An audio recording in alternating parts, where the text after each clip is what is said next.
High नमस्ते, खानाका पारखीहरूलाई अर्चनास नेपाली किचनमा स्वागत छ। आज मैले धेरै लामो समयपछि के लागि भनेर लप्सीको खट्टी मिठी लिएर आएको छु। आउनुस् बनाउन सुरु गरौँ। लप्सीको खट्टी मिठी बनाउन एकदमै सजिलो छ। मैले यहाँ 1 किलो लप्सीलाई लिएको छु। त्यसै गरी पुरै एउटा कराईमा पानी राखेर यो लप्सीलाई बोइल गर्दैछु। यसलाई 10 देखि 15 मिनेट हामीले बोइल गर्नुपर्ने हुन्छ। बोइल गरिसके पछाडि यसरी लप्सीको दानाहरू फुटेको देखिन्छ। यो फुटे पछाडि चाहिँ भयो भन्ने हामीले थाहा पाउनुपर्छ। यदि यहाँलाई यो लप्सीको बोक्रा चाहिँ खासै मन पर्दैन भने यसलाई निकाल्न पनि सकिन्छ। उसिनेपछि निकाल्न सजिलो हुन्छ। तर मैले चाहिँ यो धेरै लामो समय राखेर खाने भएकोले लप्सीको बोक्रालाई निकालिन र मैले एउटा कराईमा तेल तताएर अब यसलाई पकाउन गइरहेको छु।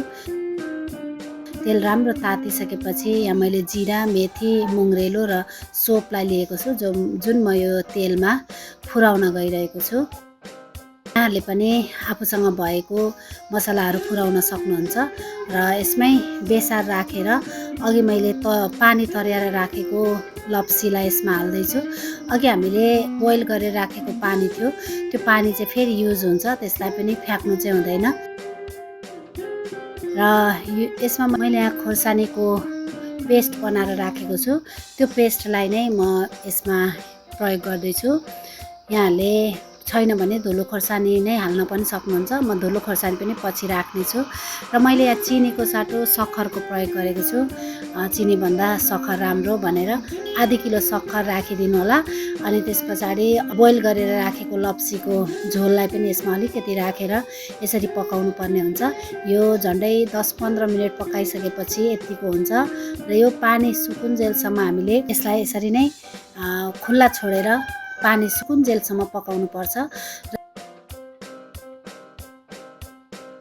सक्खर बाक्लो हुन थाल्छ र त्यस पछाडि यसमा नुन थोरै पुग्ने गरी, थोरै भन्दा पनि नुनलाई मजाले पुग्ने गरी राखिदिनु होला।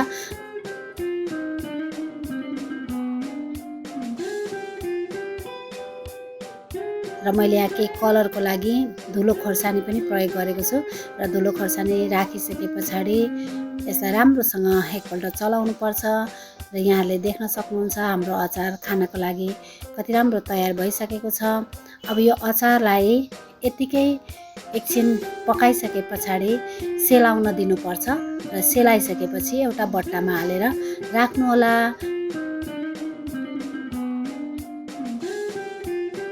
मैले पनि यहाँ एउटा बट्टामा राखिसकेको छु।